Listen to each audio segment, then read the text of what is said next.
Now let us say the fifth type of electrical pressure transducer, carbon pile pressure transducer. A carbon pile pressure transducer is shown in this figure. It translates pressure change to resistance change. Here, as you can see, it consists of a piston-like structure over which external pressure is applied, and to this piston a flexible lead, resistance lead, is connected. Then there is a cylinder in which carbon particles are filled. So now when external pressure is applied over a piston, this piston, it moves down, and therefore the volume of the carbon particles decreases. So the space in which carbon particles are kept, they decrease. So when the volume decreases, it provides less space for transmission of current. So therefore here the resistance decreases. So when the volume of the carbon particles increases, the resistance increases, and when the volume of the carbon particles decreases, the resistance also decreases. And this will happen with the increase and decrease in the applied pressure. So therefore the applied pressure is measured in terms of change in the resistance across the carbon particles. So as the pressure is increased, that reduces volume of the carbon pile and the resistance decreases. So in this way, this carbon pile pressure transducer is used to measure the applied pressure. Now let us see the sixth type of electrical pressure transducer is piezoelectric pressure transducer. So in this case, a special type of crystal called as piezoelectric material is used.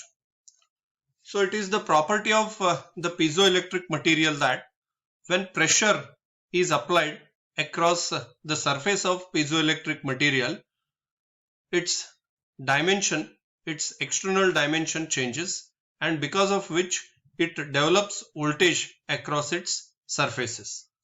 So this property can be utilized for the measurement of applied pressure in terms of change in the output voltage across the surface of the piezoelectric crystal. So in this case, there is a piezoelectric crystal which is kept in between two solid parts. So the upper solid part is connected to bellows over which pressure can be applied, and there is a spring arrangement which is connected to lead wire, and across which we can measure the voltage directly, or by using amplifier we can measure the voltage after amplification. So here, when external pressure is applied over the piezoelectric crystal, the piezoelectric crystal gets contracted and its dimensions changes, and because of which the piezoelectric crystal develops voltage or potential across its surfaces over which the pressure is applied, and this voltage across piezoelectric material can be measured by means of amplifier. Using amplifier, it can be amplified and then the voltage can be measured. So as more pressure is applied, more voltage can be generated. So in this way, the applied pressure can be measured in terms of the voltage produced across a piezoelectric crystal. Now let us see the seventh type of electrical pressure transducer, photoelectric pressure transducer. So this figure shows the photoelectric pressure transducer. It uses a phototube and a light source separated by a small window whose aperture is controlled by force summing member of the pressure transducer. So here, when the aperture of the force summing member is large, so when external pressure is not applied, then the aperture of this force summing member is large, and a large amount of light from this source is transferred. It gets emitted and falls on the phototube. So this phototube converts that light energy into electrical energy.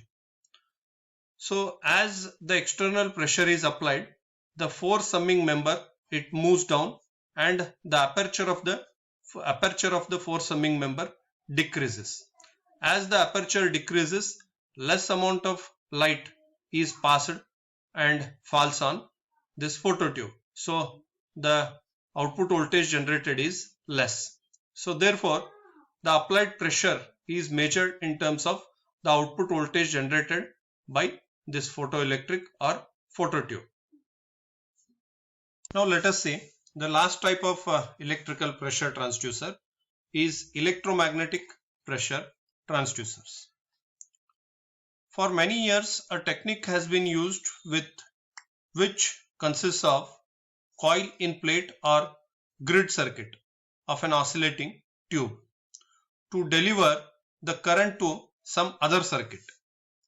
The energy may be transferred into some other winding having a transformer action. The coil has to deliver more power to the secondary winding. The additional power must come from the winding in the plate. The increase in the plate current causes relays to operate at some predetermined values of current. It can also be used to develop voltage across the known resistors. It can cause electromagnets to establish forces used for measuring the force applied, which is obtained by pressure bellows.